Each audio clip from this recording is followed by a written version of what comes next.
지금 보고 계신 이 장면, 전기차 차주라면 꿈에서도 보기 싫은 악몽일 겁니다. 인천 청라 지하주차장. 뉴스 볼 때마다 가슴이 철렁하시죠? 소방관들이 특수장비를 들고 와서 물을 100톤을 부어도 안 꺼집니다.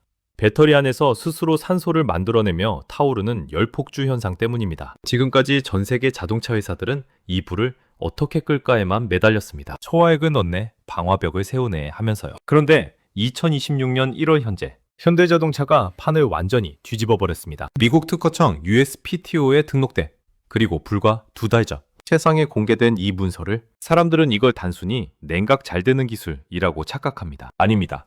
이건 불이 날 환경 자체를 삭제해버리는 기술입니다. 더 무서운 건 뭔지 아십니까? 이 기술 하나 때문에 지난 10년 동안 배터리 부품을 만들던 수많은 하청업체들의 밥줄이 끊길 수도 있다는 겁니다. 내 목숨을 살릴 기술이자 내 주식 계좌의 운명을 바꿀 현대차의 격자형 냉각 특허. 지금부터 그 소름 돋는 디테일을 낱낱이 파헤쳐드립니다. 왜 기존 전기차는 샌드위치인가? 먼저 왜 멀쩡하던 전기차가 갑자기 펑 하고 터지는지, 그 근본적인 원인을 알아야 이 기술이 얼마나 대단한지 이해할 수 있습니다. 지금 여러분이 타시는 전기차 혹은 도로 위를 달리는 대부분의 전기차, 배터리 바닥은 샌드위치 구조로 되어 있습니다. 배터리셀을 쫙 깔아놓고 그 밑에 얇은 알루미늄으로 된 냉각판, 쿠링 플레이트를 따로 붙여놨습니다. 샌드위치 햄처럼 끼워 넣은 거죠. 여기에 펌프가 냉각수, 즉 찬물을 흘려보냅니다. 얼핏 보면 완벽해 보이죠? 하지만 여기엔 치명적인 물리적 한계가 있습니다. 물이 한쪽 구멍으로 들어와서 반대쪽으로 나가는 구조를 상상해보세요. 입구 쪽에 있는 배터리는 찬물을 맞으니 아주 시원합니다. 하지만 그 물이 배터리에 열을 식히면서 지나가면 어떻게 될까요? 네, 출구 쪽에 도착할 때쯤엔 이미 펄펄 끓는 온수가 되어 있습니다. 이걸 전문 용어로 온도 편차, Thermal Gradient라고 합니다. 앞쪽 배터리는 25도인데 뒤쪽 배터리는 40도, 50도까지 올라가는 거죠. 특히 구석이나 모서리에 박혀있는 배터리 셀들은 열이 빠져나갈 곳이 없어서 계속 스트레스를 받습니다. 이게 하루 이틀이 아니라 1년, 3년, 5년 쌓이면 어떻게 될까요?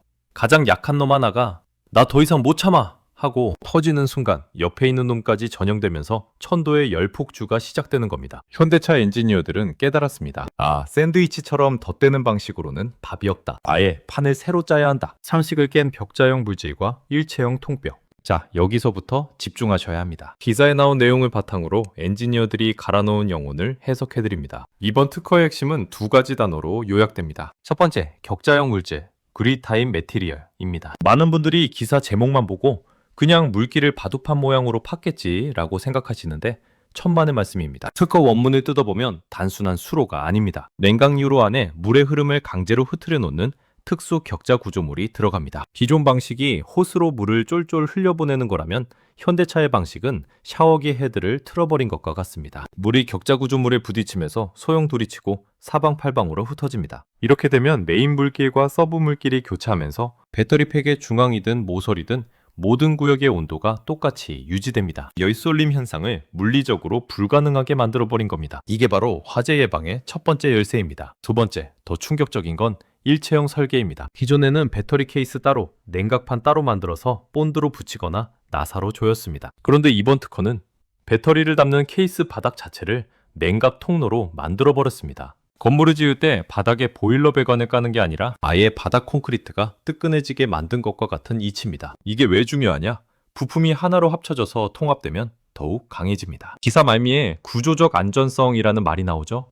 외부에서 충격이 가해졌을 때 얇은 냉각판은 종이장처럼 구겨지면서 냉각수가 터져나오고 합선을 일으킬 수 있습니다. 하지만 두꺼운 케이스와 이체화된 이 통뼈 구조는 충격을 온몸으로 버텨냅니다. 즉, 이 기술은 단순히 배터리를 식히는 게 아니라 교통사고가 났을 때 배터리가 터지는 것까지 막아주는 이중 방어막인 셈입니다. 투자자의 눈, 죽는 자와 사는 자. 자, 기술 이야기는 여기까지 하고 우리 채널 구독자님들이 진짜 궁금해하실 돈 이야기로 넘어가겠습니다. 이 특허 한 장이 자동차 부품업계에 던지는 메시지는 섬뜩합니다. 우리가 주목해야 할 단어는 별도의 냉각판 대신 인스테드오브입니다. 지금까지 현대차에 얇은 냉각 플레이트나 단순한 냉각 파이프를 납품해서 먹고 살던 2차, 3차 벤더들 비상 걸렸습니다. 냉각 요로가 케이스와 하나로 합쳐진다는 건 그 별도의 냉각 부품이 더 이상 필요 없다는 사형 선고나 마찬가지거든요. 그렇다면 이 변화 속에서 웃는 자는 누구일까요?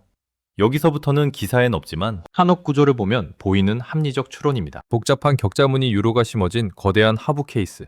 이걸 만들려면 쇠를 녹여서 틀에 붓고 한 번에 찍어내는 고난도 주조 캐스팅 기술이 필수적입니다. 단순히 철판을 자르고 구부리는 수준으로는 절대 못 만듭니다. 결국 현대모비스 같은 핵심 계열사나 다이캐스팅 기술력을 갖춘 대형 차체, 부품사들의 영향력이 막강해질 수밖에 없습니다. 단순 조립에서 통합 제조로 넘어가면서 기술 장벽, 즉 해자 모호틀을 가진 기업만 살아남는 구조로 시장이 재편되는 겁니다. 여러분이 투자자라면 단순히 전기차 좋다더라가 아니라 누가 이 복잡한 통합 케이스를 찍어낼 수 있는가를 찾으셔야 합니다. 2026년 현대차의 빅피처. 업계에서는 이 기술이 현대차의 차세대 승부수인 EM 플랫폼 등 신규 전기차 라인업에 적용될 것으로 보고 있습니다. 2026년 현재 우리는 전기차의 패러다임이 바뀌는 목격자가 되고 있습니다. 과거엔 한 번 충전해서 얼마나 멀리 가냐가 경쟁이었다면 이제는 얼마나 완벽하게 화재를 차단하느냐가 브랜드의 급을 나누는 기준이 되었습니다. 오늘 영상 딱 세 줄로 요약해드립니다. 현대차의 새 특허는 격자형 물질을 이용해 열쏠림을 원천 차단하는 예방주사다. 부품을 하나로 합친 일체형 통뼈 설계로 사고 시 충격까지 막아낸다. 이 과정에서 단순 냉각판 업체는 사라지고 고난도 주조 기술을 가진 기업이 시장을 지배한다. 현대차는 더 이상 잘 달리는 차를 만드는 회사가 아닙니다. 죽지 않는 차를 만드는 회사로 진화하고 있습니다. 과연 이 기술이 적용된 첫 번째 차는 무엇이 될까요? 그리고 어떤 기업이 이 거대한 부품을 수주하게 될까요?